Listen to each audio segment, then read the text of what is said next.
สบายดีสบายดีพ่อแม่พี่น้องลุงป้าเอาน้าบ่าวน้าสาวเพื่อนมิตรสหายแล้วก็FC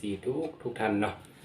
มามื้อนี้พบกับข้าพเจ้าคือเก่าเนาะพี่น้องเนาะมื้อนี้จะมาพาพ่อแม่พี่น้องกินข้าวปุ้นลอยตำบักหุ่งเนาะพี่น้องเนาะมาเห็นเพิ่นกินเป็นตาแซ่บมาลุยจัดให้พี่น้องเบิ่งจักบาทเนาะมา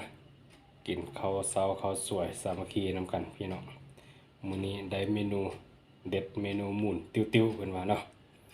มากินข้าวนำกันเด้อนี่ผักกับผักแกมหลายๆอย่างผมซื้อมาเนาะพี่น้องเนาะเพราะว่าบ่มีเวลาเฮ็ดเป็นกระเทียมลุยนำกันอีกจักหน่อยมาลุยนำกันพี่น้องส้มปลาแล้วก็เขียบหมูเนาะเขียบหมูซื้อตำบักหุ่งมาจัดเลยพี่น้องขอบคุณเทลงไปเลยกินแบบง่ายๆพี่น้องเนาะโอ้จัดตัวใส่กันรถเอาเมนูหมุนติ้วๆเชียวเพิ่นว่าลองเบิ่งดูกันพี่น้องจับหมูเทลงไปกับผักแกมก็มีหลายอย่างเนาะเดี๋ยวเราเอาส้มกระเทียมโอ้ยอีกบานหนึ่งพี่น้อง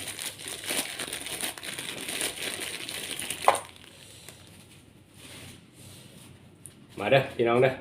บอหลายใหญ่ห้ามพี่น้องทั้งไก่ลุยแซ่บๆกับข้าวพระเจ้าเอาแบบนี้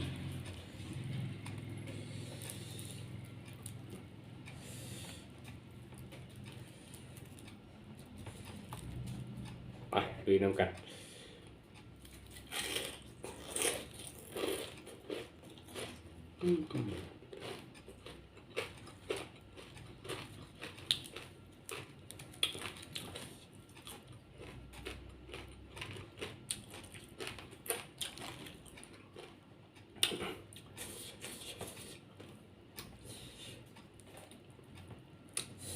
ใส่มือเลยเนาะ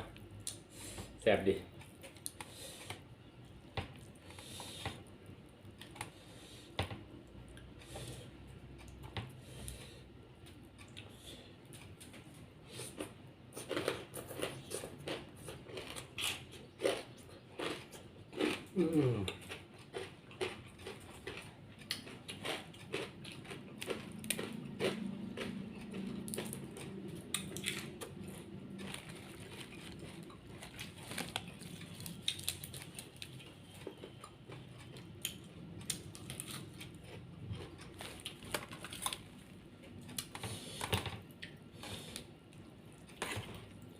ลองมันดูหมุนติ้ว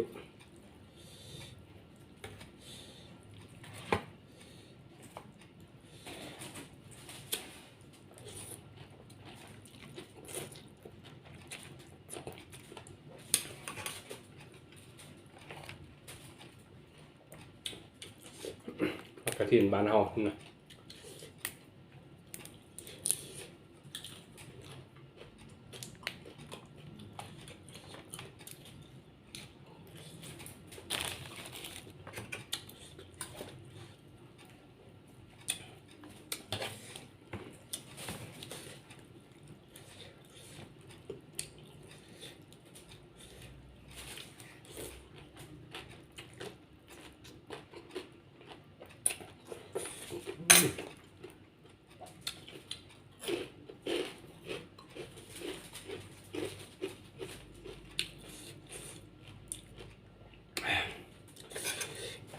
แบบนี้จานแซ่บมือนะพี่น้องเนาะ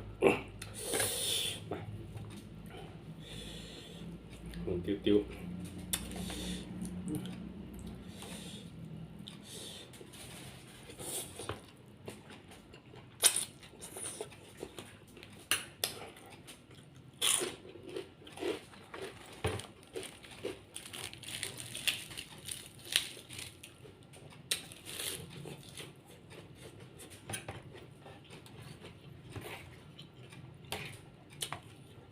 เวลากินโดนละกินจัดให้พี่น้องเบิ้งพี่น้อง ม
แซ่บพี่น้องโดนๆนี่กิน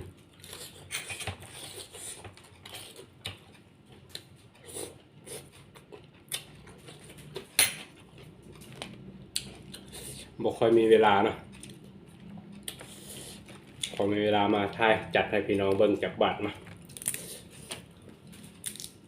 เต็มคลิปยาวในหนึ่งมื้อนี้เนาะ